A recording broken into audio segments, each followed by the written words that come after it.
ನಮಸ್ಕಾರ. ನಿಮ್ಮ ರಾಶಿಗೆ ಅನುಗುಣವಾಗಿ ಈ ದಿನದ ನಿಮ್ಮ ಭವಿಷ್ಯ ಹೇಗಿದೆ ಎಂದು ತಿಳಿಯೋಣ. ನೀವು ಇನ್ನೂ ನಮ್ಮ ಯೂಟ್ಯೂಬ್ ಚಾನೆಲ್ ಅನ್ನು ಸಬ್ಸ್ಕ್ರೈಬ್ ಮಾಡಿಕೊಳ್ಳಲಿಲ್ಲ ಎಂದರೆ ಈಗಲೇ ಕೆಳಗೆ ಕಾಣುತ್ತಿರುವ ಕೆಂಪು ಸಬ್ಸ್ಕ್ರೈಬ್ ಬಟನ್ ಅನ್ನು ಒತ್ತಿ. ಸಿಂಹ ರಾಶಿ ಭವಿಷ್ಯ. ನಿಮ್ಮ ಭಾವನೆಗಳನ್ನು ನಿಯಂತ್ರಿಸಲು ನಿಮಗೆ ಕಷ್ಟವಾಗಬಹುದು. ನಿಮ್ಮ ಅಸಾಮಾನ್ಯ ವರ್ತನೆ ನಿಮ್ಮ ಸುತ್ತಲಿನ ಜನರನ್ನು ಗೊಂದಲದಲ್ಲಿ ಕೆಡವಬಹುದು ಮತ್ತು ನಿಮ್ಮನ್ನು ನಿರಾಸೆಗೊಳಿಸಬಹುದು. ಇಂದು ಈ ರಾಶಿಚಕ್ರದ ಕೆಲವು ನಿರುದ್ಯೋಗಿಗಳಿಗೆ ಉದ್ಯೋಗ ಸಿಗಬಹುದು. ಇದು ಅವರ ಆರ್ಥಿಕ ಪರಿಸ್ಥಿತಿಯನ್ನು ಸುಧಾರಿಸುತ್ತದೆ. ನಿಮ್ಮ ಬಿಡುವಿನ ಸಮಯವನ್ನು ನಿಸ್ವಾರ್ಥ ಸೇವೆಯಲ್ಲಿ ವಿನಿಯೋಗಿಸಿ. ಇದು ನೀವು ಮತ್ತು ನಿಮ್ಮ ಕುಟುಂಬಕ್ಕೆ ಸಂತೋಷ ನೀಡುತ್ತದೆ.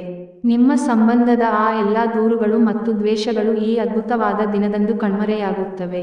ಮನರಂಜನೆ ಮತ್ತು ಉಲ್ಲಾಸಕ್ಕಾಗಿ ಒಳ್ಳೆಯ ದಿನವಾದರೂ ನೀವು ಕೆಲಸ ಮಾಡುತ್ತಿದ್ದಲ್ಲಿ ನೀವು ನಿಮ್ಮ ವ್ಯವಹಾರಗಳನ್ನು ಎಚ್ಚರಿಕೆಯಿಂದ ಗಮನಿಸಬೇಕು. ಸಮಸ್ಯೆಗಳಿಗೆ ಬಲುಬೇಗನೆ ಪರಿಹಾರ ಕಂಡುಹಿಡಿಯುವ ನಿಮ್ಮ ಸಾಮರ್ಥ್ಯ ನಿಮಗೆ ಗುರುತಿಸುವಿಕೆ ತರುತ್ತದೆ. ನೀವು ಹಾಗೂ ನಿಮ್ಮ ಸಂಗಾತಿ ಸಣ್ಣ ವಿಷಯಗಳಿಗೆ ಜಗಳವಾಡಿದರೂ ಇದು ಕಾಲ ಕಳೆದಂತೆ ನಿಮ್ಮ ಮದುವೆಯನ್ನೇ ನಾಶ ಮಾಡಬಹುದು. ಇತರರು ಹೇಳುವುದನ್ನು ಅಥವಾ ಸಲಹೆ ನೀಡುವುದನ್ನು ನಂಬದಿರಲು ಎಚ್ಚರಿಕೆ ವಹಿಸಿ. ಉಪಾಯ: ದೇಹದ ಮೇಲೆ ಯಾವುದೇ ರೀತಿಯ ಬೆಳ್ಳಿಯನ್ನು ಧರಿಸುವುದರಿಂದ ಆರೋಗ್ಯ ಉತ್ತಮವಾಗಿರುತ್ತದೆ.